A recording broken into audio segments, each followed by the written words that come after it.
Hello everyone, the main purpose of this video is to detailedly introduce the Blasource set. Blasource is located right on the border between the Lion Kingdom and the Raven Duchy. The environment is harsh and barren, and the entire fortress sits on top of sheer cliffs. It's heavily fortified and absolutely lives up to its name, the Raven's Shield.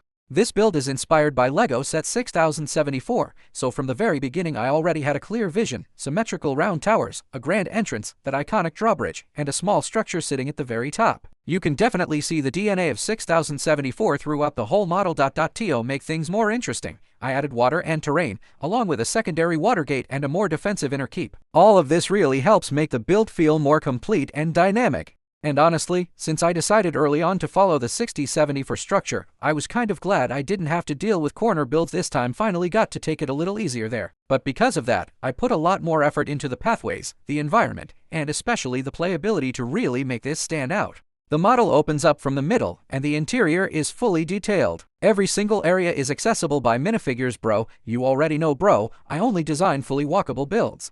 Now take a look at the front. I'm pretty sure you're going to love this rocky base. I actually spent an entire day just working on this section, trying to make the rocks blend naturally into the castle, and the vegetation on the cliffs. That took a lot of effort too. Up here on the front tower, there's a hinge mechanism that lets you raise and lower the drawbridge. And these statues by the gate, I love these. They're a callback to my earlier build, the Raven Duke's Parliament Hall. If you recognize them, you'll know they were originally designed by my favorite mock designer Brix Finwy, and I made some modifications. At the top, there's a working mechanism to lift the portcullis, and combined with that arched gateway, it just creates such a strong atmosphere. Now let's spin it around to the back. Check this out. You've got a massive water gate, symmetrical towers, and a really powerful silhouette. Honestly, sometimes I feel like the back looks even better than the front. That's kind of my design style. I want every angle to look good. Of course, that also means a lot more work on my end, which is why my instructions tend to cost a bit more. Hope you can understand it. Do you remember this small sailboat? It actually appeared in my BDP11 project, Waterford.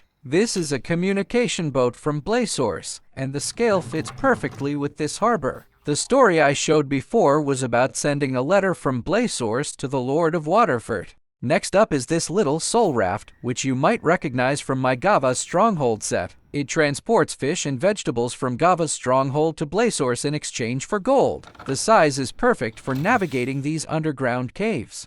Alright, let's head inside the castle. Coming through the main gate, on the right you've got an armory, and further in there's a soldier's quarters and a kitchen. If you open up the wall, you can see all the details, supplies, and even the key to the water prison below. There's also a ladder leading up to the second level. On the left side is a stairwell with stored goods, the same fish and vegetables from Gava's Stronghold. Heading upstairs brings you to the second level, and inside there's a hall where the Lord meets his subordinates. With the modular table and chairs, it can also turn into a banquet hall for guests. If you go down from the stairwell, you'll reach the underground water harbor, the entry point for the raft. There's also a hidden cave here. Open up the stone door, and you'll find a secret chamber holding all of Blasource wealth. When the model is closed, it's completely hidden. And of course, only the Lord has the key. Behind that is a water prison. Open the cell, and you'll see the back of a lion knight. Rotate the rock, and there he is, a determined old knight. This is actually a tribute to Lion Knight's castle and mountain fortress. And yes, there will definitely be a rescue story coming later, so stay tuned for that. Back upstairs, we reach the second platform. From here, you can head up the tower or turn around to see the inner keep. The inner gate uses a sliding mechanism and can be opened from the inside.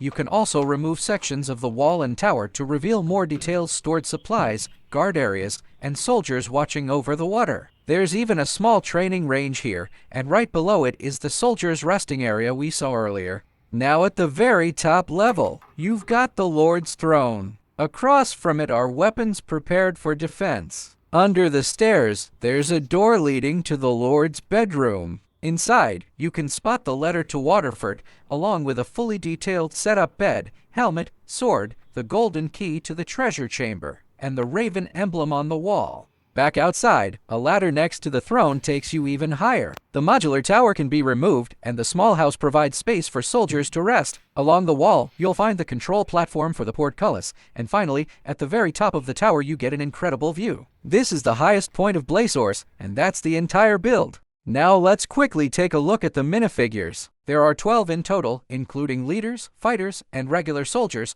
My personal favorites are these three: the third in command, a handsome boy, and the one-eyed fighter. I just love these combination. Fun fact, the hairstyle on the third in command is actually pretty rare. I had to ask a friend to help me get a Prince Philip minifigure from Hong Kong just for that piece.